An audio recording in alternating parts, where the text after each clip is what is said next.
कथा सुनने से वहां सुखदेव जी क्या थे? त्यागी बाबा थे। बताओ, आज ऐसा कोई दिख जाएगा आपको? एक नहीं दिख सकता कोई भी एक त्याग हो। वो सुखदेव जी त्यागी थे, इसलिए राजा परीक्षित जी का कल्याण हुआ। आज क्या है? आज तो मोटे मोटे नोट चाहिए, ऐसो आराम चाहिए, सब कुछ चाहिए, तो ना तो कल्याण उनका खुद हो सकता और ना कल्याण वे भक्तों का कर सकते, सेवकों का कर सकते। तो खुद का कल्याण नहीं हुआ तो संसार में वापस उतने ही फंसते जा रहे हैं।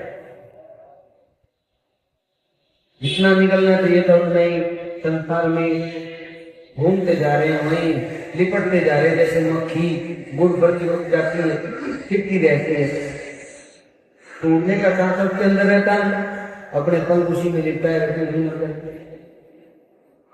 इसी प्रकार से इस जीव के अंदर भी 5 प्रकार की तन्मात्राएं हैं जो इसके साथ ये खेल करती है, माया रूपी खेल करती है। कैसे?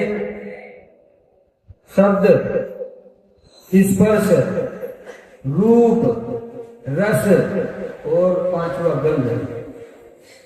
ये 5 प्रकार की तन्मात्राएं हैं जिनको विषय बोलते हैं। इन विषयों में जीव अपनी वृत्ति को फंसा करके रखता है।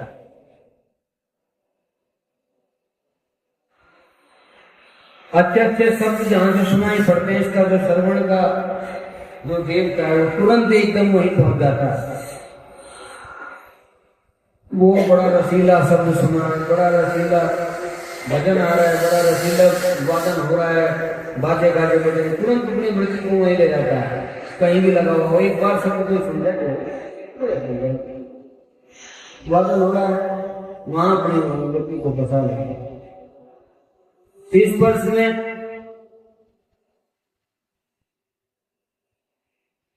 जैसे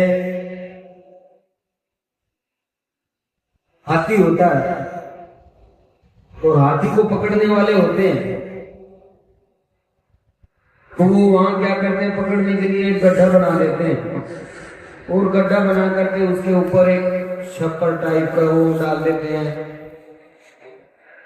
लंबे लंबे से पत्तों का वो डाल करके उसको इस तरीके से थाप देते हैं और उसके ऊपर एक जो हथनी होती है वो उसको खड़ा कर देते हैं, कागज की बना करके। कागज की जो हथनी होती है वो खड़ी कर देते हैं। उसको देख करके वो लालायित होता है हाथी और वो वहां जाता है। जैसे ही वहां जाता है, जाते ही तुरंत वो जो ऊपर छप्पर पड़ा हुआ है वो पैर धरती सारा टूट जाता है। टूटते ही वो हाथी उसमें गड्ढे में पड़ जाता है, उससे निकला जाता है।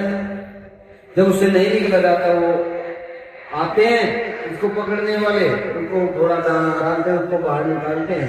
वो ये सोचता है कि भाई ये तेरे बॉस हैं, ये तेरे गुरु हैं, या तुझे तेरी सहायता करी इन्होंने, ये तेरे सब कुछ है, तुझे इस गड्ढे से बाहर कर दिया। उनकी बात मानने लगता है, उसको पकड़ लेते हैं और उससे फिर खेल भी करते हैं। स्पर्श के कारण उसने अपनी वृत्ति को वहां गड्ढे में फंसाया, उनके बंधन में होते रह गए। ऐसे ही ये जीव भी अपनी वृत्ति को स्पर्श से उस स्पर्श में फंसा देता है, विषय वासनाओं में फंसा देता है। अच्छे अच्छे मखमली सेज पर लेटता है, वहां क्या होता है? खत्म हो जाएगा। महाराज ने 5 विषयों के द्वारा ऐसे ही चीज को समझाया है। शब्द, स्पर्श, रूप। जैसे पतंगा होता है और वो पतंगा दिए की लो को देखता है और दिए की लो को देख करके उसको ये लगता है कि बहुत सुंदर दिख रहा है, इसकी आकृति बहुत सुंदर। तो वो जो पतंगा होता है उस लो की तरफ को भागता है और टक्कर मारता है लोग कि तू इसमें घुस जा, इतना सुंदर दृश्य है। अब जब उसमें वो टक्कर मारते हो तो अग्नि है, अब उसके पंख फूक जाते हैं। अब जब उसके वो पंख फूकते हैं तो वो वहीं उसमें ही गर्म घी में पड़ करके या तेल में पड़ करके अपने प्राण गंवा देता है। तो उस रूप के कारण हम भी ऐसे ही हैं, आप सब ऐसे ही हैं, अपनी वृत्ति को ऐसे ही फंसाते हैं। वो ये नहीं है कि वो पतंगा ही फंसा रहा है, हम सब आप सब लोग इस चीज को नहीं समझ पाते।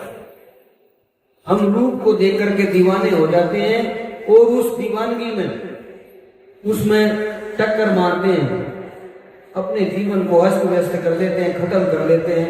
लेकिन जहां हम अपने जीवन को लगाना तो वहां नहीं लगाते, वहां से हटा करके बस इन व्यस्तों में लगाते, इन विषयों के अंदर लगाते। ऐसे ही रस बताया हमको। जब वो बावरा फूल पर बैठता है और रस लेने लगता है, बावरा बैठ करके फूल पर रस लेने लगता है, तब वो इतना मधुर हो जाता है, इतना मधुर हो जाता है उसमें, उसको ये पता नहीं लगता कि कब सुबह से शाम हो गई। रस लेते लेते जब शाम हो जाता है तो जैसे कमल की पंखुड़ी होती है वो बंद होने लगती है, शाम के होते हैं, सूर्य उदय होता है तो खुल जाती है, और जब सूर्य छिपता है तो ऐसे ही बंद होने चले जाती कमल की। तो वहां जैसे वो रस लेता रहता है, वो शाम को पंखुड़ियां बंद होती हैं, तो वो ये सोचता है जब पंखुड़ी बंद हो जाती है कि तू इससे सुबह